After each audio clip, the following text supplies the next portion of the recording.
Throughout history, death and separation from loved ones have always been difficult for humans. It has been one of the biggest challenges humanity has faced. Because of this, different religions and cultures have developed their own myths and funeral traditions to cope with this reality. In this video, we're going to explore some of the strangest funeral customs around the world. The Torajan people on the island of Sulawesi in Indonesia have a unique funeral tradition. They treat the dead as if they are still alive. They feed the deceased, lay them in warm and comfortable beds, and dress them in the best clothes they can find. Before burying them, they live with the dead in their homes for a period of time. Eventually, they hold funeral ceremonies and place the dead in coffins made of wood, which are elaborately decorated. Every so often, they return to visit their dead, change their clothes, and clean the tomb. They even hold large mourning ceremonies for the deceased, which can sometimes last for weeks and cost the family a great deal of money. But this is part of their culture. That's why people there save money throughout their lives to be able to afford these ceremonies. In the Philippines, the practice of hanging coffins has been common for centuries among the Igorot tribe. They live in the mountainous regions of northern Philippines. They place their deceased in coffins that are nailed to the sides of cliffs. Historians are still not sure when this practice began, but it clearly dates back at least 2,000 years. The tribe believes that the higher the body is placed toward the sky, the closer it is to the spirits of the ancestors. They fear being buried in the ground and prefer to remain in hanging coffins after death. Although the coffins rot over time and fall, new ones replace them. The coffins are typically small and the body is placed in a fetal position. They believe that just as people are born in a fetal position, they should also leave the world in the same way. Cannibalism is an ancient ritual where the flesh of the dead is consumed by close family and friends. Those attending the funeral each eat part of the body. Tribes that practice this see it as a sign of respect for the dead. They also believe that by eating the flesh, the wisdom and knowledge of the deceased is transferred to them. This is a tradition among the Fore tribe in Papua New Guinea.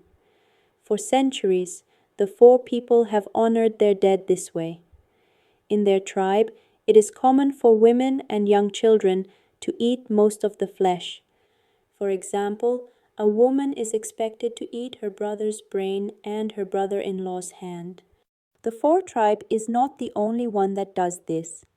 Some tribes in the Amazon also practice it, but they believe that eating the flesh of the dead helps the soul return to nature. In Madagascar, there's a ritual called Famadihana, or the turning of the bones. It happens every 5 to 7 years. On this day, people remove the remains of their ancestors from family tombs, wrap them in fresh cloth, and write their names on the fabric. Then, while carrying the wrapped bodies over their heads, they dance with them and take them home to visit. Friends and family of the deceased gather, dance, and sing around them. Before returning the bodies to the tomb, they dance around the grave, celebrating the second life of their ancestors. Buddhists in China and Mongolia also have a unique funeral practice. They would take the body to the top of a mountain, cut it into pieces, and leave it for vultures to eat. This practice is known as a sky burial. Despite how it might seem, it is not a sign of disrespect toward the dead. They believe that the body after death is just an empty vessel, and preserving it is pointless. That's why they think it's better for birds to consume the body, allowing it to return to nature. They would place the body in a seated position for 2 days, then break the spine, fold the body, and carry it to a designated place. Usually, close relatives of the deceased would accompany the body, playing traditional instruments along the way. Once they reached the proper location, they would burn juniper wood to attract vultures. Then they would shave the hair of the deceased, use an axe to break the body into parts, and toss the pieces to the vultures, continuing this process until only bones remained. Another burial custom that was once practiced in India was called sati, which is now banned. This old Hindu tradition required a widow to throw herself onto the funeral pyre of her deceased husband, where she would be burned alive.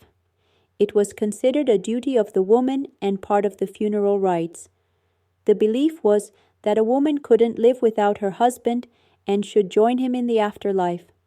This ritual was banned after British colonization. The British authorities declared that if it happened again, the priest in charge of the funeral would be executed.